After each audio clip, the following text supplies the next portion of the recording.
Sir, good morning, sir. I'm Captain Junjay M. Castro, ODAS 19285, Infantry Philippine Army, and currently the Operations Officer of 75th IB.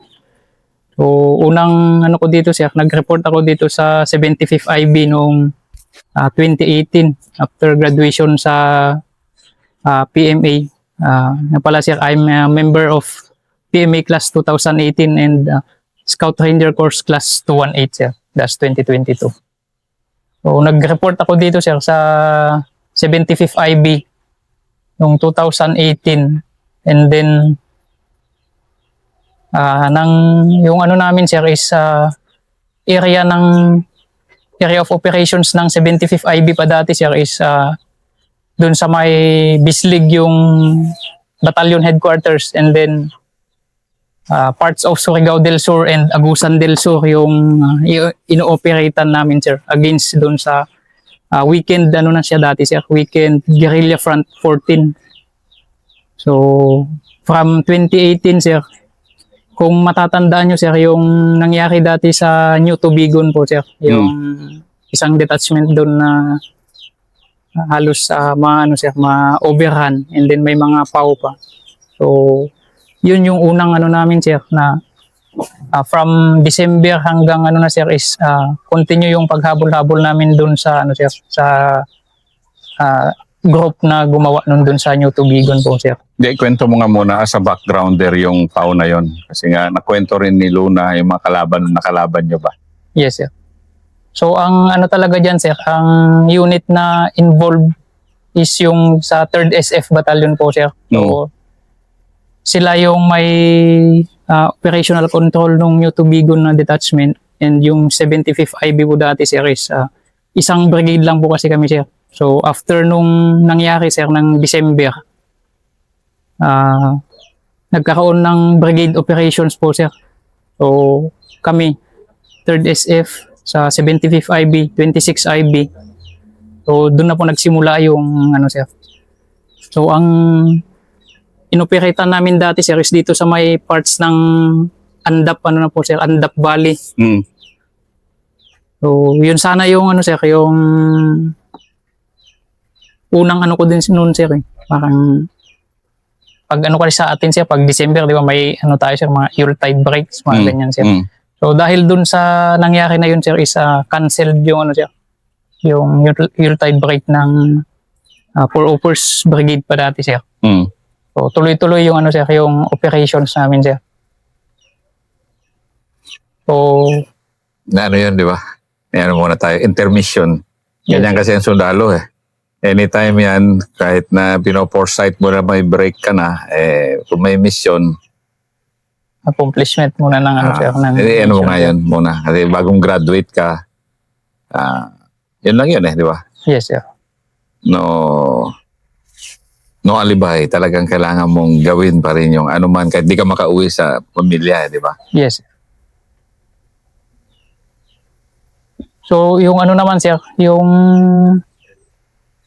sa first na ano ko, sir, na encounter is ano na siya, sir, year 2019 na po siya, sir. So yung binigay sa amin na ano na mission, so sa ano kasi ako noon, sir, sa scout platoon, sir, platoon leader ng scout platoon, and then yung hinahabol na namin na grupo is yung sa guerrilla front 14 po, sir. So patawid-tawid siya, sir, from Surigao. Pag maipit siya dito sa Surigao, so tawid na naman siya ng ano, sir, ng Agusan. So doon kami ano, sir, binagsak sa may ano ng Trento. And then ang briefing sa amin is nagkakandak ng ano, sir, ng teach-in doon sa mga sitio, sir. So paano na kasi sila dati, sir?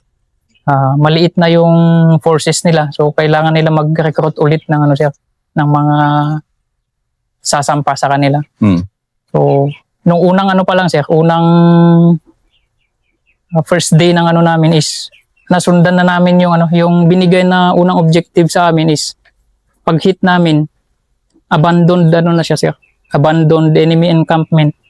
So more or less ano na siya, month na inabandon kasi matataas na yung ano, sir, And then continue kami sir, sinundan namin yung mga ano nila, mga trucks kung saan papunta. And then dun sa pangalawang nakuha namin na encampment is may mga ano na siya, may mga fresh na trackings na, may mga pinaglutuhan. Tapos confirm nga yung report sir na nagkakandak ng teach-in since may mga nakuha kami na mga materials na ginagamit nila doon sa pagtuturo sir. So yung mga nandun, kung paano magano ng kadalasan yung sa pag ano sir, pag first aid ng ano ng mga wounded nila. And then yung mga gawaing ano nila, gawaing masa room, yung sa mga indoctrination nila sir. Tapos parang may hall sila, konti, tapos may mga upuan sir. So after dun sir, sundan ulit namin yung ano, yung mga trackings nila hanggang sa mapunta kami dun sa ano na, sa parang open siya, open area. And then dun sa left side is high ground. So yung platoon sergeant ko dati sir, buti ano yung platoon sergeant sir na nagbibigay ng advice sir, kasi kung sa akin lang sir as a fresh ano pa nun sir bagong tenyente, medyo mainit ka talaga sa ano sir, sa encounter kasi yun yung hinahanap kasi din natin sir. Pag, Kwento mo nga. yes, Inuulit ko yan kasi nga, ano nga ito bakit kung bagong tenyente, naghahanap talaga ng encounter no? Parang ano yan yan ang conditioning kasi no? yes sir, parang yan yung pinaka first time mo na ano kasi sir. Doon kasi sa academy sir, puro idealistic yung ano natin sir. Kung meron ng established na SOP kung anong gagawin mo pag ganito yung nangyari. So pagdating sa ground sir is iba pala yung ano sir. So nagbabase dun sa ano ng terrain saka dun sa kalaban sir. So nung pagpunta namin dun sa ano na sir, sinusundan namin yung tracks. Yung lead scout namin sir, nag senyas na ng halt kasi may nakita na dalawang tao dun sa open area. So hindi man namin confirm pa sir kung yun na nga yung kalaban or civilian lang since walang dalang baril. And then medyo distansya pa kami. So nilapitan pa namin sir. So paglapit namin, mga 20 meters na lang siguro yung layo nung nung dalawang civilian. Tinawag nung lead scout namin sir. And pagtawag, bigla na lang tumalon sir. Yung ginagawa nila na yung tiger jump na tinatawag. Yes sir. So pagtalon, tapos bigla na kaming pinutukan yung main body pala nila sir is nandito sa may left side namin na high ground. Tapos may creek line. So yung sa may creek line, may mga naliligo pa na mga sir. So hindi namin agad yun nakita since nakafocus lang kami dun sa dalawa na sir. Dalawa na parang nanggugulay man yun sir dun sa baba. So encounter. Tapos pag namin sir, saka lang sila tigil dun sa nung pagputok na nung RPG namin sir. So pag clear dun sa lugar sir, mabilis kasi sila mga sir, kasi advantage talaga yung nila sir since nasa high ground. Then kung nagtuloy-tuloy kami din sa open area sir, kitang-kita sana kami dun sa baba sir. So buti na lang na kita na dati nung lead scout namin yung dalawang dalawang tao dun sa baba ko sir. Yung instincts mo nun as young lieutenant, kasi bagong mo talaga yan. First talaga First, na sabak ba? Tapos paano mo ginamit yung instincts saka yung decision making mo? Sa naman po sir, with regards to decision making po sir, makinig lang po talaga dun sa sir, sa advice ng mga tropa din sir, since sila na yung sir, yung matagal na dyan sa area. So tapos ka lang ng mga ideas nila, and then sa mga recommendation, and then dun ka ng decision mo din sir kung itutuloy nyo ba or further muna sir, yung observe muna yung surroundings po sir. So dun sa nangyari sir, medyo premature kasi siya, sir. O hindi talaga namin natumbok yung pinaka camp. Kaya doon lang kami nakafocus doon sa dalawa na nasa baba, tapos wala pang baril. So hindi man din namin maputukan agad. Ganun lang talaga eh. Hindi Yes, ka pwedeng padalos-dalos. Yes, sir. Tapos dito kasi sa ng insurgency, sir, is nagpapauna talaga sila ng sir, ng yung walang dalang armas talaga, sir. Tinatago lang nila, sir. Pero anong feeling na gano'n na unang mo ba? Kahit na medyo kasi yan eh. Kung aggressive ka masyado, talaga madidisgrasya. Yes, Dahil alam mong pwede mong tumbukin yung pero hindi mo talaga ginawa. Hindi, sir. So, OP lang talaga muna, sir. So, namin dun, sir. Tapos isa pa na nakatulong din, sir. Yung ng observation ng tropa, sir, ba na yung may tumahol na aso, sir. So, pagtahol ng aso, nagsabi na yung tropa, sir, na kalaban na yan. Kalaban kasi kung aso daw kasi, sir, hindi yan tatahol kung kilala niya yung sir, yung tao, sir. So, turns out na tama naman yung assessment ng sir, ng tropa, sir. Hindi talaga din kilala nung aso yung mga dun, sir, yung sa mga NPA, sir. So, sa una mong salpak na ganon, paano nag-end yung na yan, encounter na yan? Nakuha namin yung nila, sir, pag-withdraw, nakuha na namin yung encampment, but wala nang sir, wala nang naiwan din na mga sir. So, naka-withdraw, and then pursuit operation kami, sir. O wala na talaga, sir, hindi na namin sir, inabutan po, sir. So yan yung introduction to the military career, the Yes, infantry way of life. Itong sunod mo, ito medyo nakwento nung nakalaban mo, sinaluna eh. Yes, sir. Medyo mabigat-bigat to eh. Opo, sir. So yun, nung na, sir, nung 2018, 2019, sir, dineclare na yan, sir, na dismantle yung sir, yung guerrilla front 14 na, sir, yung hinahabol-habol namin na grupo. So from Bislig City, sir, yung batalyon is nilipat na dito sa area ng sir, ng San Miguel, Surigao del Sur nung late 2019 na din, sir, to 2020. So yung kinonfront namin na threat ulit dito, sir, is yung guerrilla front 19 naman, sir. So as a background, sir, paglipat ng batalyon dito sa San Miguel, kami yung pumalit dun sa sir, sa area ng mga dating area ng 3rd Special Forces Battalion dito sa may Marihatag, Kagwa 8, Tago, Bayabas, saka San Miguel po, sir. So, mabigat na area to eh. Yes, sir. Again, nandito nangyari yung worst ambush in the history ng Armed Forces, 1992. 42 killed. Dito yan. Dahil mabigat na area.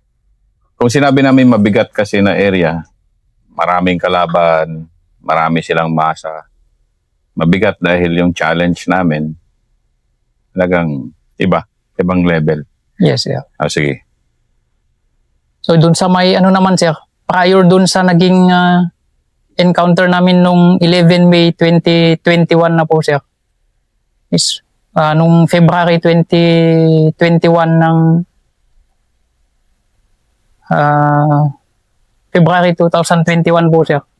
So yung hinahabol namin, sir, is yung RSDG naman po, sir, Regional Centro de Gravidad ng Northeastern Mindanao Regional Committee. Nag-ooperate din dito sa area ng Surigao Sur, Agusan Sur, sir. Itong grupo kasi na to, sir, is vertical unit siya, sir. Ang kaibahan niya dun sa previous na namin is yung nauna is more on mga gawaing sila, sir. Gawaing masa. So ito naman ngayon, sir, is more on tactical naman, sir. Tactical offensive, sir. So nung February ng 2021, sir, operate kami dito sa may boundary ng Agusan Sur, Surigao Sur, sir. Prosperidad sa San Miguel. So, yun pa rin, sir, yung sa RSDG. So, yung isang officer namin dito, sir, dati, magkasabay pa kami na, nun, sir. Nag-uusap-usap pa kami ng gabi before yung jump off ng February. Nung na, sir, mga February, ibang lang kasi, sir, ibang grupo siya, sir. Tapos ako, ibang naman, sa scout ako. Sa kanya sa Bravo company siya nilagay dati. So, pa kami ng sir, bago mag-jump off. Masaya pa kami nag-usap-usap na, sir. Officer na yun, sir. After ilang, lang, sir, ilang days, encounter sila.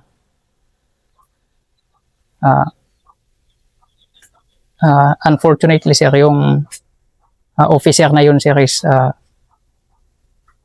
na Kia po, sir. Kaya kabigat yung kasi ikaw, siyempre, 3 years into the service, mabigat mawalan ng isang officer. Hindi, pareho naman ang buhay, value ng buhay. Pero yung officer kasi kuminsan, ilan lang kasi yan na at kung matsambahan pa talaga ng bala or man, dinaram, talaga yan, di ba? Yes, sir. So, isang sir, isang Kia sa kanila, tapos dalawang tropa din ang sir, ang wounded, sir. So, kami, ma-monitor lang namin sila sa sir, sa through radio kasi medyo ibang kasi sa amin, sir, ibang area, sir. Iba din sa kanila, sir. Monitor mo yung pukpukan nila? Monitor yung nila, sir.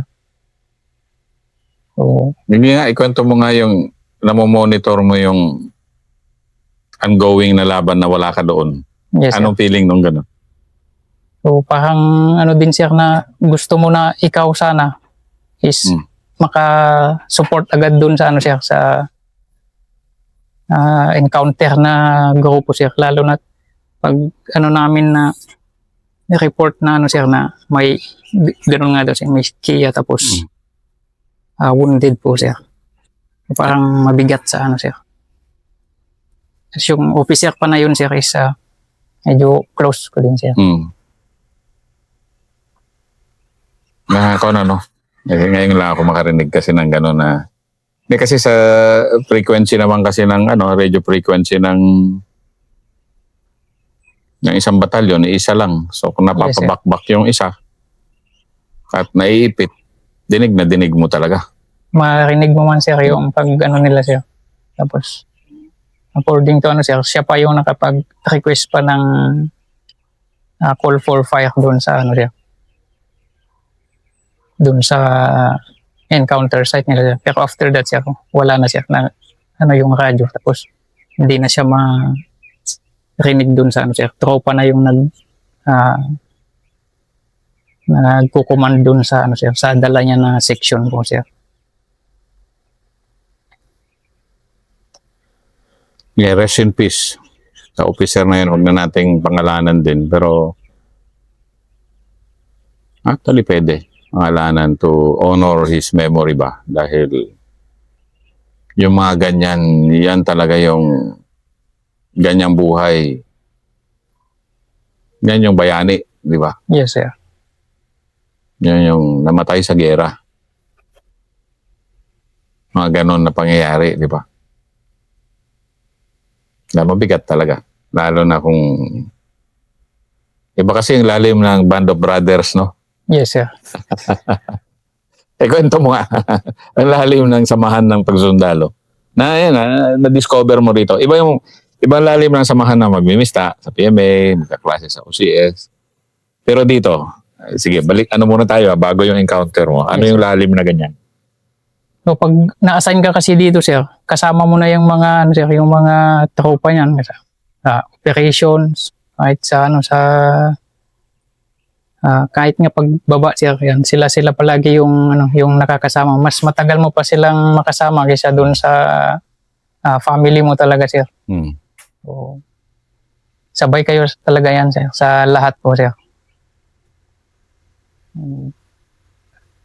Talaga, video ko nga ito. Sabay. Ganito ang buhay ng normal na sundalo sa field. At ito yung scout platoon na dinala ni Captain Castro. Yung mga sundalo, cool na cool, ayan, kaway-kaway. Kung walang operasyon, wala, normal na sundalo lang, maghanap ng ligawan dyan sa baba. Bawal nga daw ngayon. Pero yan ang normal na sundalo pag nuluto. Normally may co-op. Yan. Yan yung duyan na-miss ko tuloy yung duyan-duyan na buhay. Pero yan yung samahan na magkakasama kayo Magkakasama. Araw-araw kasi nga katulad ni Captain Castro, 3 beses lang makauwi sa isang taon. Di ba? Yes, sir. Habang tropa mo, araw-araw. Di ba? Buti nga may Starlink na. Di ba? So, sige, tuloy. So after ng na yun, sir, ng encounter na yun, that was February. So tuloy-tuloy yung operation namin yan, sir. To pursue yung sir, yung threat group na yun, sir. From February, March, April, May na, sir. May na namin sila ulit na sir, na encounter. Ito na yung encounter namin dito sa may boundary ng sir, ng Prosperidad sa San Miguel po, sir. Sitio Hanginan. Ikwento mo nga, bakit itong Prosperidad Penyentejo, dito na kami? Yes, sir. Bakit itong San Miguel? Bakit itong Marihatag? Bakit ito ba? Sa kasi, sir, sa counterinsurgency kasi, sir, kung saan yung malakas yung sir, yung masa, diyan talaga na bubuhay din yung sir, yung armado, sir. So tapos may mapagkukunan pa nila ng sir, ng logistics nila since yung area na yan is more on mining, sir, mga small scale mining. And then yung iba na sir, is taga dyan na din mismo, sir, sa area. So habang may suporta sila sa masa, malakas pa rin yung nila, sir, yung grupo nila, sir. So tapos patawid-tawid din kasi sila, sir, from Surigao. Balik na naman ng sir, ng Agusan Sur, sir. So doon minsan nagkakaroon ng gap, sir, since kailangan mong habulin sa Surigao na naman ay Agusan, sir. From Surigao Sur to Agusan Sur, and then balik na naman po, sir.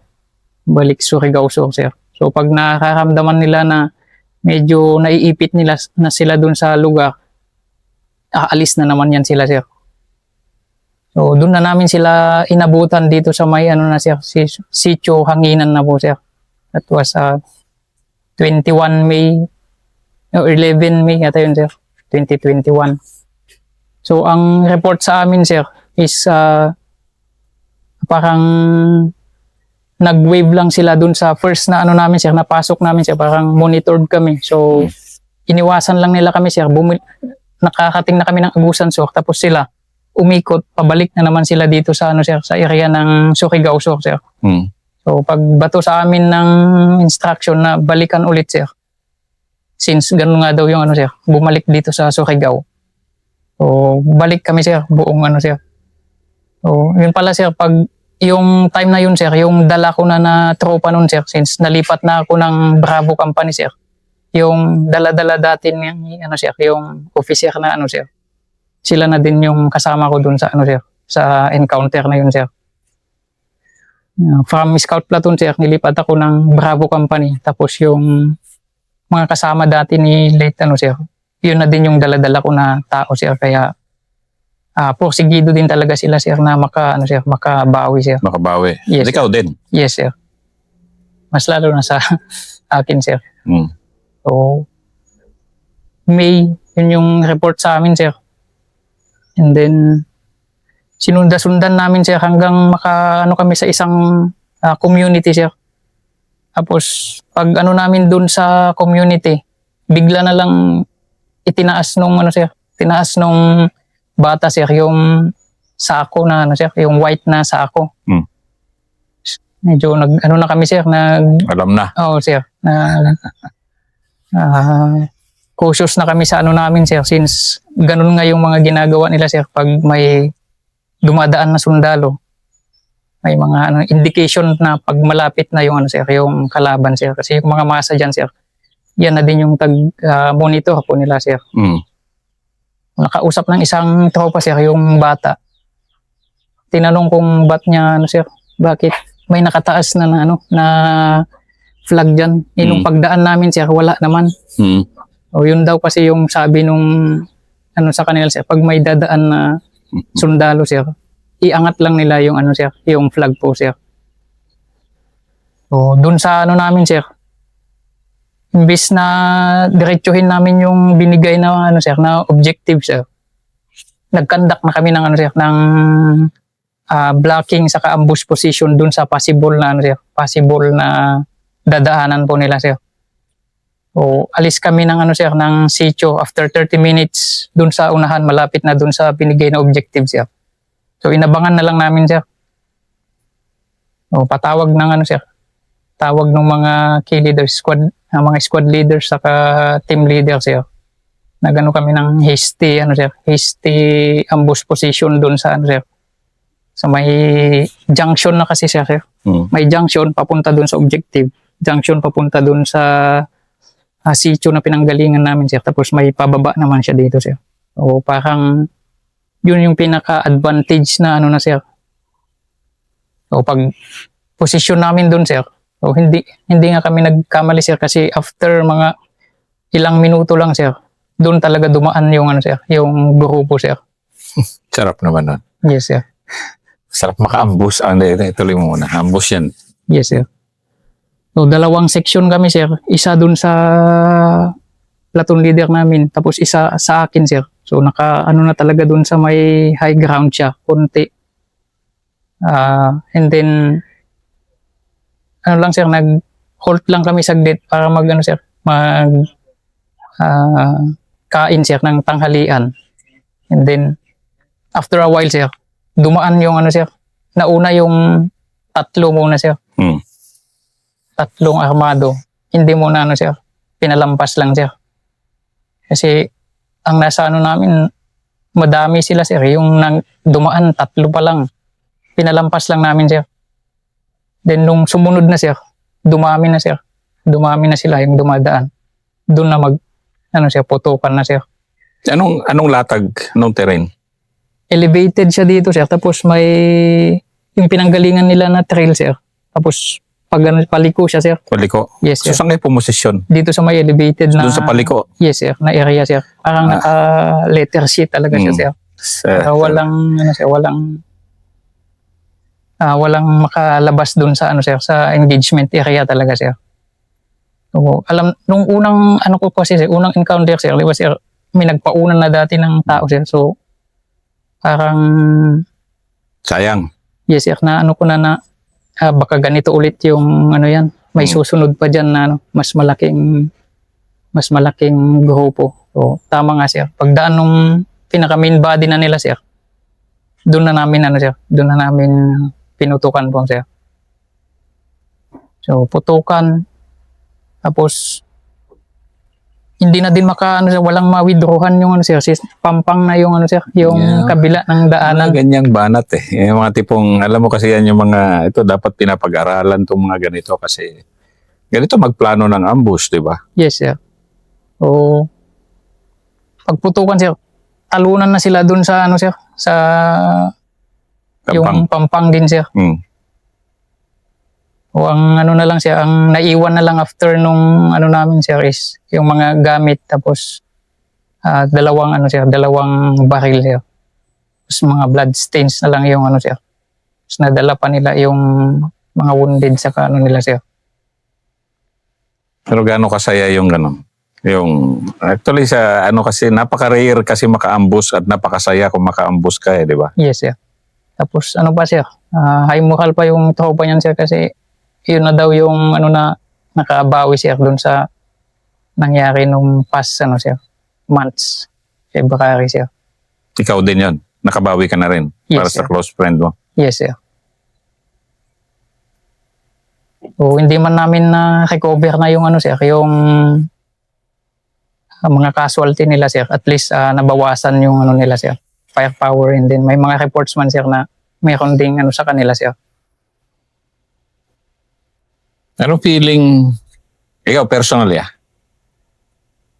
anong feeling na nakabawi ka doon sa grupo, kasama mo yung mga tropa nung fellow officer mo na namatay at nakabawi ka? Anong feeling mo?